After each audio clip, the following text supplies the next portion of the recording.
Are you one of the many parents listening who is struggling with their child's sleep? Well, we have a great guest on today who may be able to help you. Jade Zammit is a sleep consultant working with a range of neurodivergent families to help bring peace to very stressed and sleep deprived households. Her business is called Beyond the Stars. Jade, welcome. Hello, thank you so much for having me today. No, thank you. Thanks for taking the time to talk to us. This is honestly going to help so many of our listeners that are struggling at the moment. So, to start, would you say there is a link between neurodivergency and difficulty with sleep, and why is that? 1000%. There's a huge linkage between it, and it's for so many reasons. And I think some that we don't always really think about as well. So, of course, our brains are much more unique. There's different things going on with neurodivergent brains, and that is more where the sleep difficulties really stem from. So, for example, adhering to a bedtime routine can be really difficult for a lot of kids. So when we're talking a lot about consistency and rhythms in that routine and keeping things calm, it can be really hard for a lot of kids to actually adhere to that in the first place, right? When we've got different neurodivergent traits. There's such a unique brain structure, you know? It's very different from obviously your neurotypical kids. It's in that ability to shut off, especially if we're focusing on, ADHD. I see it a lot with, the more hyperactive. They really, really struggle to switch off their brains, and that can lead to more childhood insomnias and the ability to fall asleep in the first place. So, whereas you find with more neurotypical kids that actually they can tend to shut off that little bit easier than others. Hyper focus is a massive one. I work with a range of from birth right up to teens, with a range of neurodivergency and neurotypical. So we all have sleep associations, right? With adults, it's even as much as like our pillow has to be the right pillow. It has to, we have our own environments in where we optimize sleep, right? And we all have them.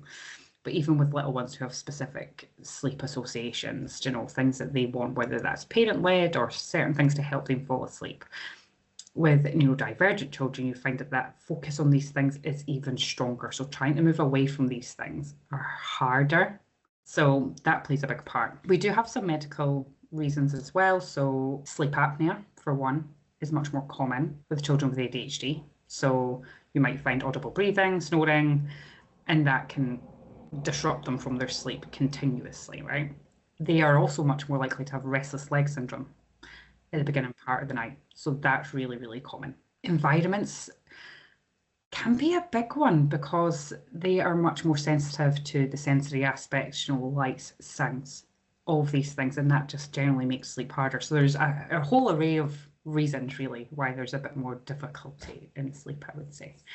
So, and I think a lot of it, there's still, not that there's not a lot of evidence, people are still a little bit unsure why, in a lot of research, why there's such a big difference between neurodivergent kids and others. But I think when you really dive into all the different aspects, some of it's easy to see. What effect does it actually have on children if they're having too little sleep?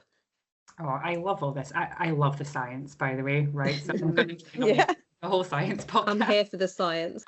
But I love the science behind it all. Now, with everybody, when we have very little sleep, it does so much to our brains, right? So this doesn't just stand for, those who are neurodivergent. It is an everybody thing, right? Where what tends to happen when we don't get very little sleep, and us as parents can really relate to this, is that our chimp side of the brain takes over our more human side, right? And so we become less rational, less in control of our emotions. So we get snippy at our partners. Everybody knows when we have not had a lot of sleep, right? And we just don't have that control in our emotions. So when we have adults or kids who are neurodivergent and they're not getting enough sleep, their emotional responses are even heightened. So things that we're looking for, symptoms of neurodivergency, where impulse control, that lack of emotional regulation, which that's a whole other subject in itself, but it's so heightened when they don't have sleep, right? Same with their memory consolidation.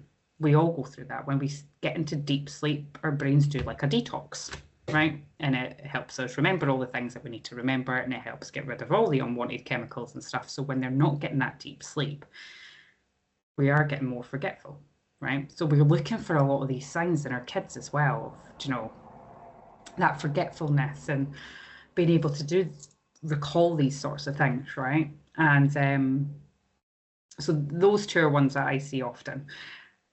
I think the focus is a huge one. Just being able to focus. Even as adults, we can't really focus when we are shattered, right? So when we put that in context of our kids and we're seeing them struggle through school, and their focus is even worse than what it was before when they've got such little sleep. And so it becomes that kind of cause and effect. Is it the neurodivergency? Is it because they're getting little sleep? Yeah. And I've seen in a lot of cases where actually solving the sleep helps those symptoms massively. And it's not to say that they don't have a neurodivergence, but once they actually get the sleep, you would never know, because all these things actually come back together again. Jade, you mentioned there about their muscle aches and things, and also they're really heightened to sound and light. I know Alex certainly is. So what are some of the techniques you would suggest putting in place to kind of help that? That's a good question, because I think depending on the age and stage that we are talking about, and I think we also need to have that slight awareness of their sensory input as well. We have some who are really sensitive to noise, some who actually thrive with having something there. It sort of directs their attention to something else to listen to. Some would love like things like weighted blankets.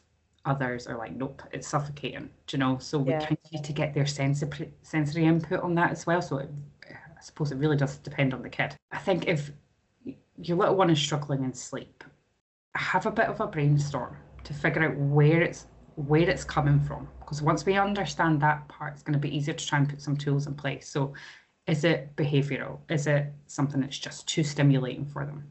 Is it an impulse control? So we'll maybe talk about that with the early rises and stuff. Is it that impulse bang out of bed? That's the kind of focus area. How do we kind of overcome the impulse reaction to the ping out of bed, right? Is it that they're just really struggling to shut off their busy brains? So I often recommend a podcast, depending on age and stage, and again, if they like that something to listen to. It's called Your Floating Bed. I would highly recommend you check it out. So she works through meditation, belly breathing techniques, but the stories are very kids focused. So you get like Pokemon ones, Star Wars ones, there's unicorn ones, there's a whole array of them. But if your little one's really struggling off to actually wind down, it just gives them something to really focus their attention on. But it's got that meditation and the belly breathing exercises. Because I think often we do go round the mills of deep breathing with them, try and get, the right oxygen to the brain and all that sort of thing. But the proper belly breathing stuff does help. And I know with my eldest, I didn't realise until about a year ago that he didn't actually even close his eyes when he was trying to sleep. I now know, working with families, that this is quite a common thing, right? And because he's settled himself for a number of years now, I hadn't actually appreciated that he was lying there with his eyes open until sleep. And it's not till he said to me one night, right, come on, it's time to close your eyes. He was like, but I don't close my eyes when I go to sleep. And I was like, you don't close your eyes? Wow. And he was like, no, like I just wait until I fall asleep and then my eyes close. And so I was like, wow, I hadn't even appreciated that. I think most people wouldn't. Like, you just assume it was kind of second nature, wouldn't you? Exactly. So we started to give him an eye mask and help shut things off. And that has helped. But I never, until he told me that, thought that he was lying there just looking around, waiting for sleep just to overtake. So, but it is actually very common. So figuring out these things as well, I think helps you put the tools in place. What other ones did I have written down? Is it in the environment? So we've spoken a little bit about that. And I think, especially when there's a sensory thing, we are very quick to put in a lot of night lights. Yeah. Things calming, right? But what I often see is that, and we can talk about the melatonin part of this as well, lots of blue lights and, sensory things that actually are really non-inducive to sleep. Blue lights actually hinder their melatonin production. So they might eventually fall asleep when they're calm enough, but it's not helping them stay in a deep sleep. So I do a lot of toddler workshops and stuff as well, and I talk about this a lot because you get certain toddler wake and sleep clocks, which are predominantly blue. Yeah. And so every time I've said to parents, turn it off, get rid of the blue light, everyone comes back to me and goes, oh my gosh, what a difference that made. You know, Yeah. we're quick to put in a lot of other sensory input stuff, but I think we need to put in the right stuff as well. So have a look at these bigger environments. So that's always a top tip. Someone will come back to you and be like, oh my gosh, I'm so glad I turned that light off, because it's How actually frustrating that they put blue lights in these things, because actually this is something that we stumbled upon really recently, because Max likes a nightlight in his room. He sort of suddenly became, I don't know, afraid of the dark, so we put one in there, and then we did some research into it and we've swapped it out now for a red light, but his clock that he uses to keep him in bed is blue. Yeah, the grey clock. Yeah. That's it. That's exactly it. How interesting. Yes, but there is some really great ones that you can find on Amazon and stuff. So red and amber lights are more inducive to sleep. Yes, they might look a little bit more sinister, like red lights in the room, but actually they're much better for sleep. But you can get ones like you're saying, you know, that kind of wake and sleep clock where it's like red is stop, green for waking up, you know. So you can get some really good ones that are much easier one to manage when the clock changes as well. Bluetooth connected, you know, highly recommend those ones. There's a bit of sort of sensory lighting in there, but it's steady, so it's not also too much of a distraction, because it's that fine balance as well, isn't it, of for the older ones. So this is something I have talked about quite a lot recently now. I know that some people with ADHD are actually not that affected by caffeine. Some very much affected by caffeine, right? But like Prime is rife right now, do you know, with the older kids. And a bottle of them is like 2 cups of coffee. Do you know, these little things like that must impact their sleep. So sugar sensitivity is a huge one. And you know, you'll know yourself, it's that hyper focus, it's a new trend. So they want it even more than everybody else does, right? Yes. They want it more than everybody else, but actually the input in it is off the charts. So these things can make a really big difference.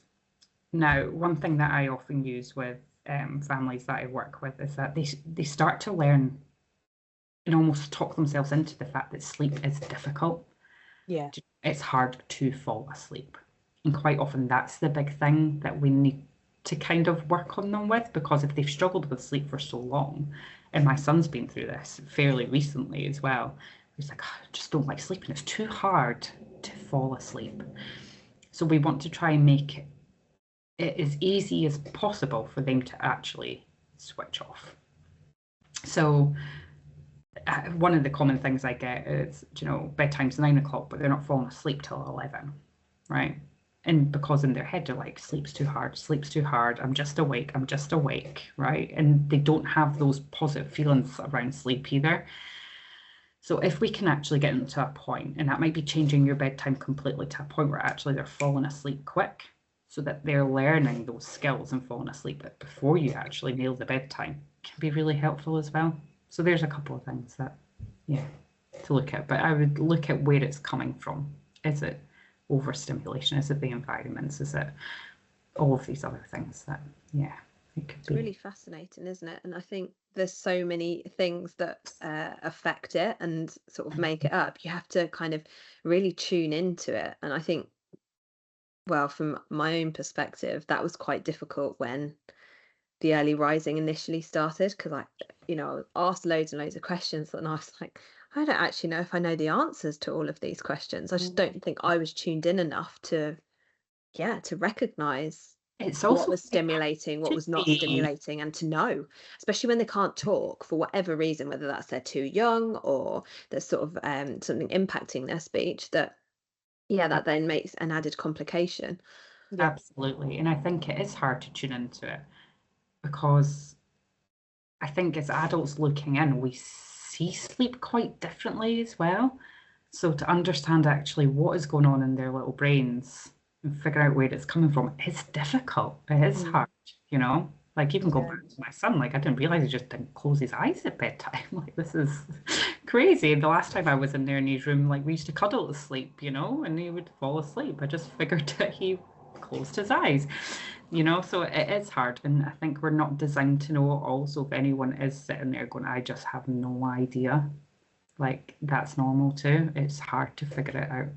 Yeah. I think you're right. It's a lot about trial and error, isn't it? It's thinking about what could be causing it and giving things a try. But you talked just briefly there about melatonin. This will be something that a lot of people will be interested in. When do you think it kind of gets to that point? We've had a few of our listeners asking us about, does it keep them asleep or is it used to sort of get them off to sleep? It's a good question. So yes, we may have some who are at a slight melatonin deficiency, so that serotonin tends to take over a little bit.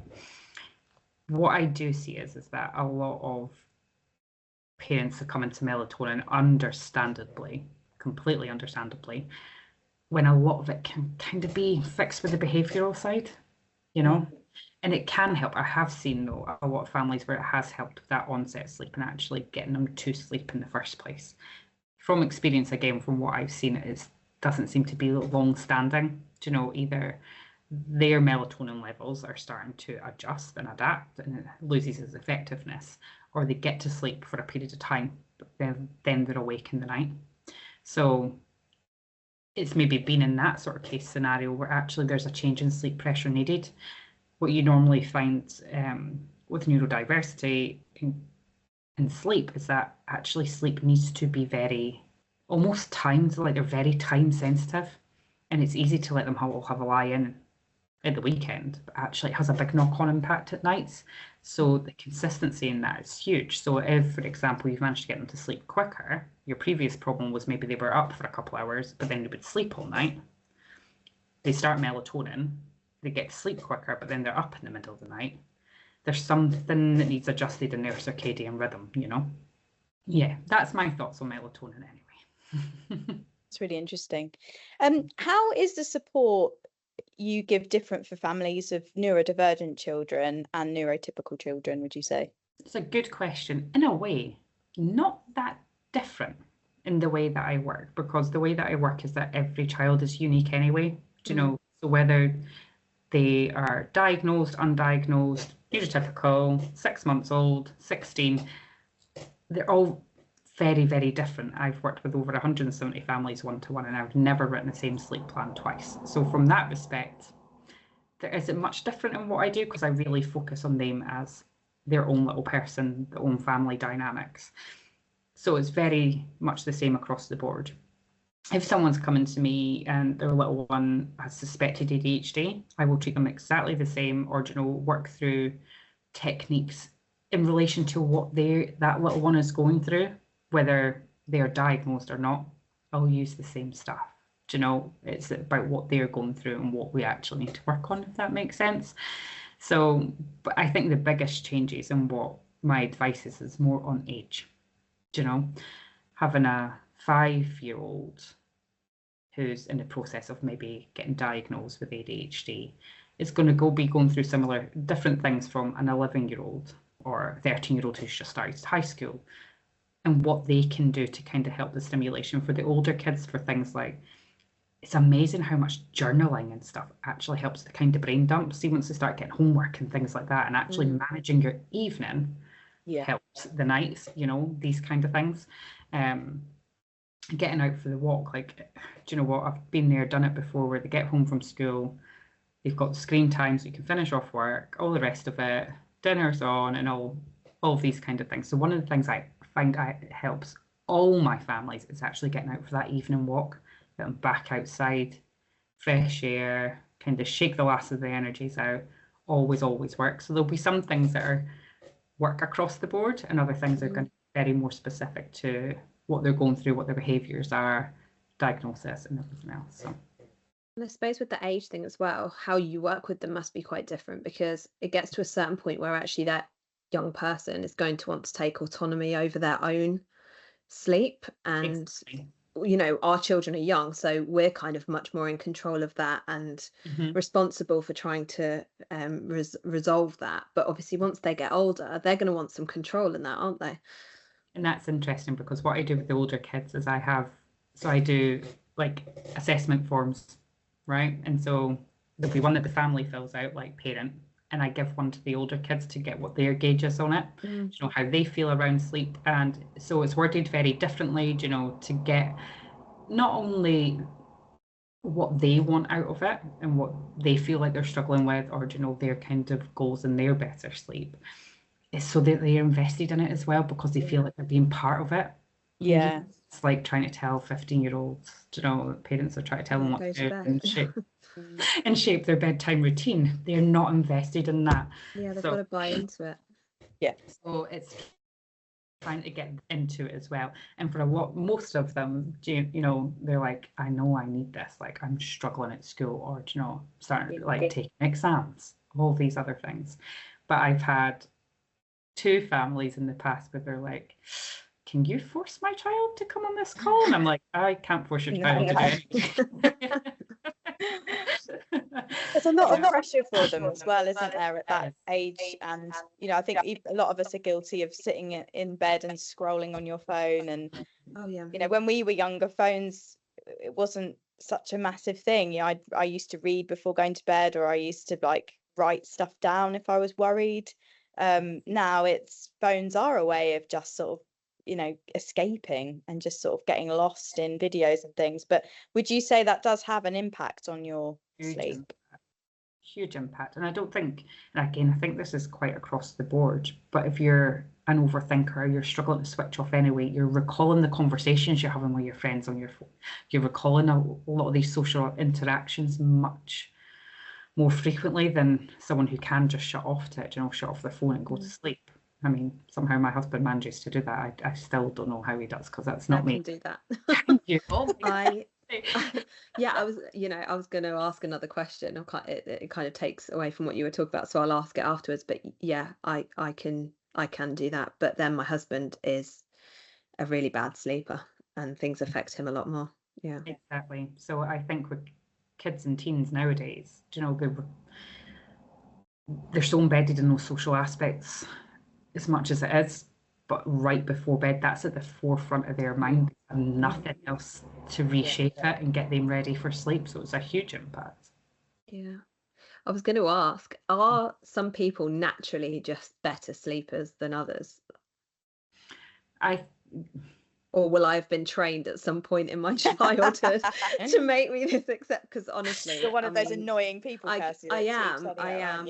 Yeah, I am fortunate that I can sleep very like easily and well. Generally, like, you know, there are things that obviously impact it occasionally, but then my husband's almost the polar opposite. As I was saying, he wakes in the night, like not for a long period of time, but he says he will wake up numerous times during the night. And that's not from the children particularly waking him up. That's just his natural kind of sleep cycle. Yeah. So it just fascinates me. Are some people just better than others? Yes, I would say.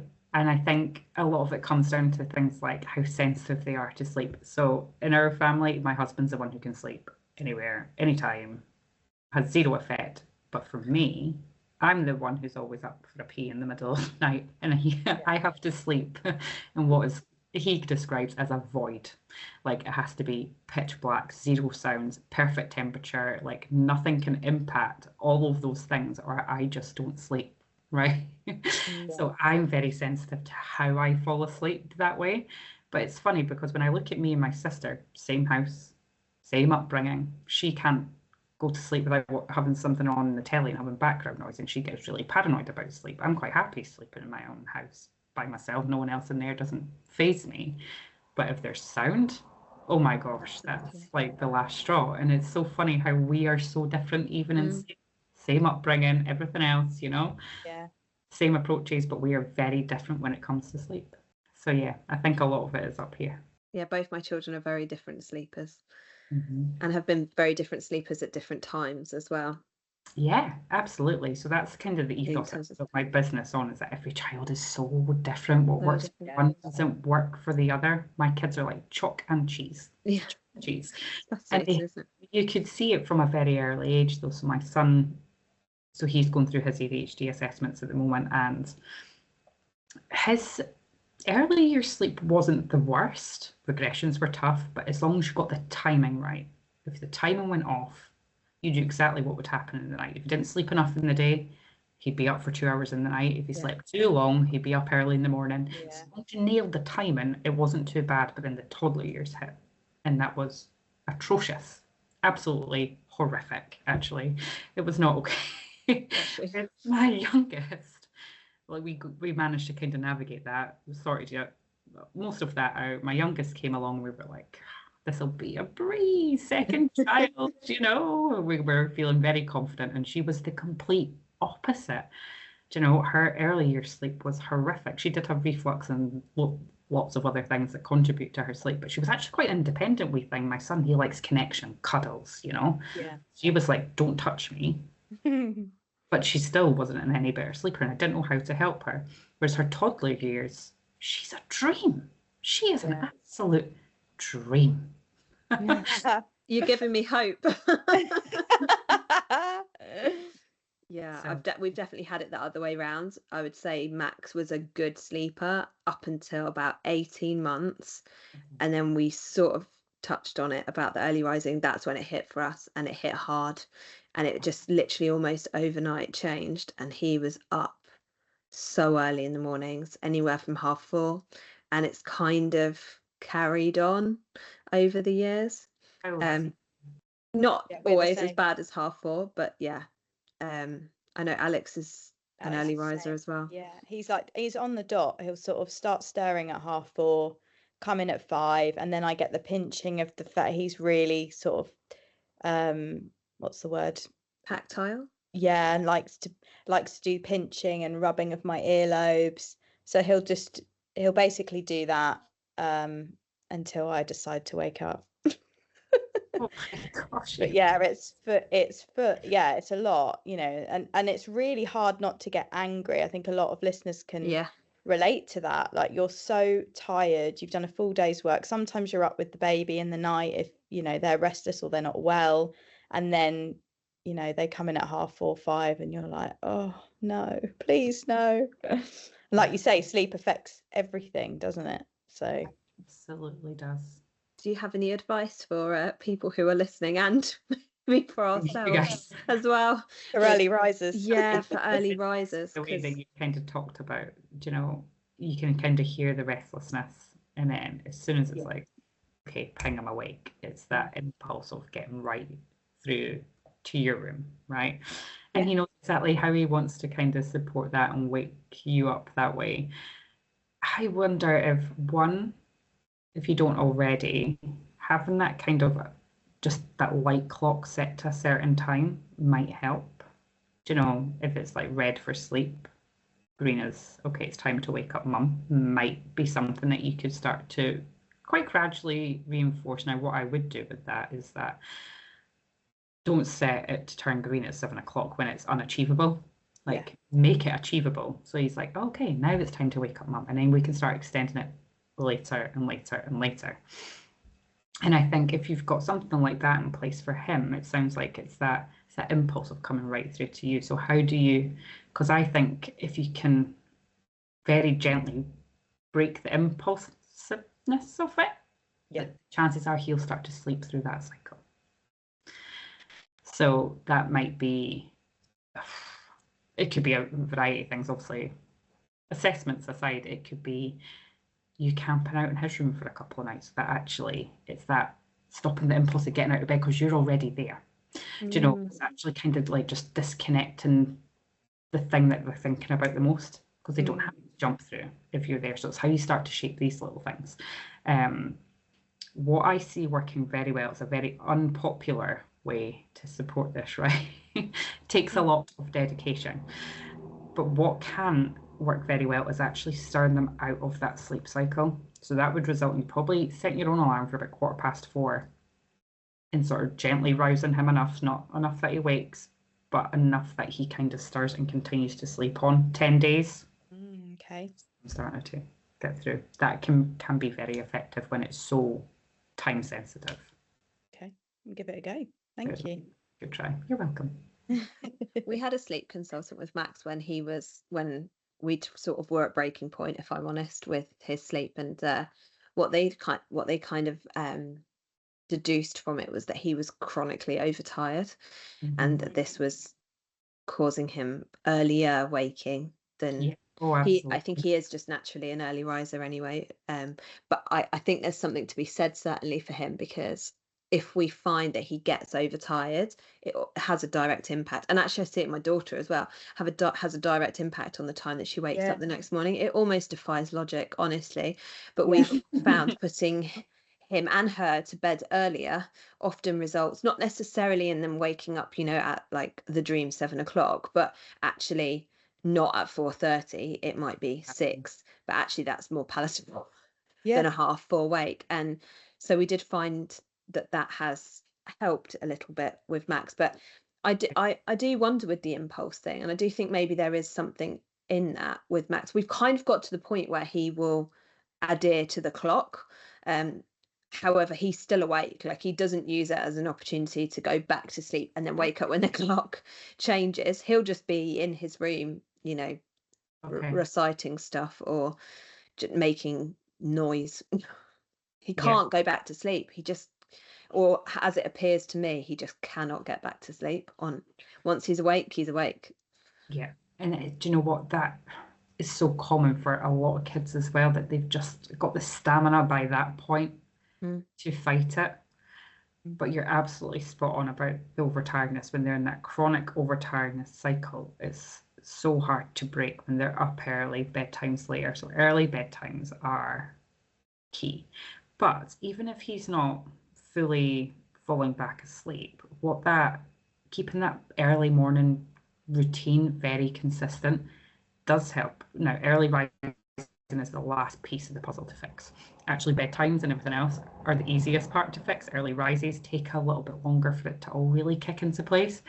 But by keeping that consistent is going to help, one, conserve his energy, because he's not starting his day at 5, or 4:30. He's starting his day later. So keep that consistent. Actually, okay, we don't start our day until whatever time. So even if he's awake, it conserves the energy so that he's not in that cycle of overtiredness, right? Because it's rest time. Okay, might not be fully asleep, but he's resting.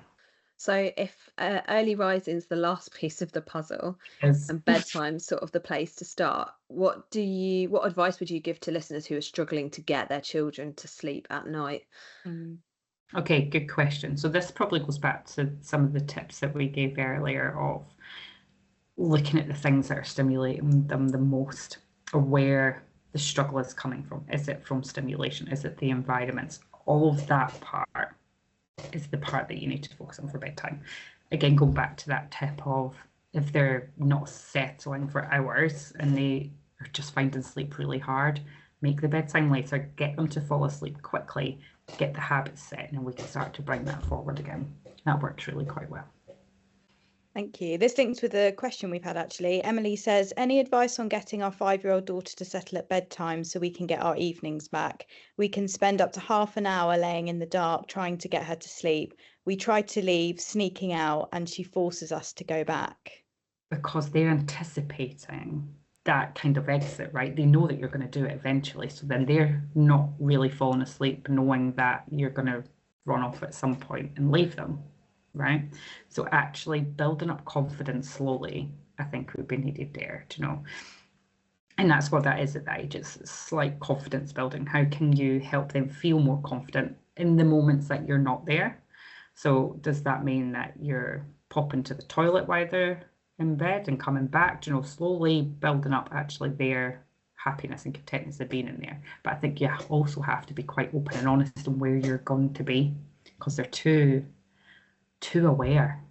And something like that can just be enough to stop them from falling asleep as well, because they know that you've still to exit that room. That's the bit that you need to focus on. A lot of children that are neurodivergent have really high anxiety. I know Alex does, and a lot of separation anxiety issues we've got at the moment. So I guess that can be another thing. Like you said, he's bolt upright and runs in. He wants to know that we're there. It's that kind of anxiety starting from the minute he wakes up, which, when you think about it, must be awful. I know, and it is hard, isn't it? So, and I think all kids are so different on how can you keep, and this is what I really struggled with my youngest, in my eldest, in those toddler years, is that he really thrives on connection. He likes the cuddles. He gets, like you say, those separation anxiety phases quite strongly. But at the same time, we got to a point where me staying in there wasn't helping anybody, and we did our fair share of co-sleeping, and he would just talk all night because he was need to talk to. It was finding that balance of, okay, he needs so little stimulation to actually fall asleep, but he needs that connection too. Sure. So it is finding that balance in it, I think, for every child and some kids might be quite happy enough of just knowing that you're nearby on the landing and, checking in with them every so often or talking to them. You still okay? Just making sure that you're all right. They just want to kind of know that reassurance. Other ones have much stronger anxiety where they really need your presence there. So how do you very slowly build up that confidence without putting them in a state of stress? Yes, exactly. Yeah. And you might just have to scale back. It's much more reassurance. But once the phase passes and actually they're back to the happy, contented self again, it's in making that decision, okay, let's get back to where we were, and not letting it be a long-term thing. Once it passes, it is making that decision of going, right. Yeah, now we act. Yeah. Now we act, and now we make sure it's not a long-term thing. And as well, so super alerted toddlers are kind of my speciality. I tend to naturally attract them into my circle well before, there's any diagnosis or anything like that. But the really stimulated ones are the ones that tend to find me. So because you'll know yourselves once they go through these phases, and we want to reassure them or we want to be there for them, because I'm not that kind of sleep consultant who's going to tell you that you need to just leave your kids to cry. It's not me. I never want to do it with my kids. I would never tell anybody else to do it. No judgment to those who do, but it wasn't for me, right? But they go through these phases, so we help them, we support them through it, but then they catch on to that as being the new thing very, very quick. And then that becomes their kind of loophole, right? Yeah. And so it is at that point where you're like, okay, they're 10 steps ahead of me right now. Yeah. And now I need to get ourselves back 10 steps ahead of them almost, right? And that doesn't have to be anything drastic, like I say, but it's making that conscious decision of, okay, the phase is past and we know that we've been in a different place before. What steps do we need to put in place to get that back again? And that takes a lot of consistency. Consistency is absolutely key. And anything you're putting in place, it has to be bulletproof. Yeah. And how long do you think you need to give any one strategy that you're putting in place before you actually see sort of positives coming through? Or does it depend on what you're doing? Depends on what you're doing. It depends on the child. Some have great adaptability. So you might see it coming through really quick, and actually they adapt quite well. It's just that you found the right strategy for them. For others, it doesn't mean that you found the wrong strategy. It just might mean that they're more emotionally strong. So you need to take things slower. Things need to be at a smaller pace. But you still get to the same point, but they might just take a little bit longer. So I would say if you found something, stick with it for a little while. Okay. Give things a week or two.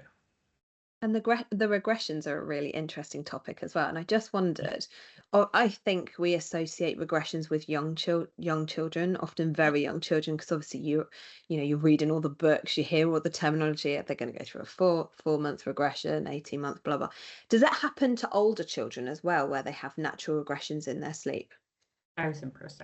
Okay. Absolutely. We've actually just gone through a more recent separation anxiety phase with my 8-year-old. You can see the differences in how he's interpreting the world as well. Like, there's so much going on in their brains, especially at that age of 7 and 8, where they're really understanding distance between parents, being at school, the length of time that they're away.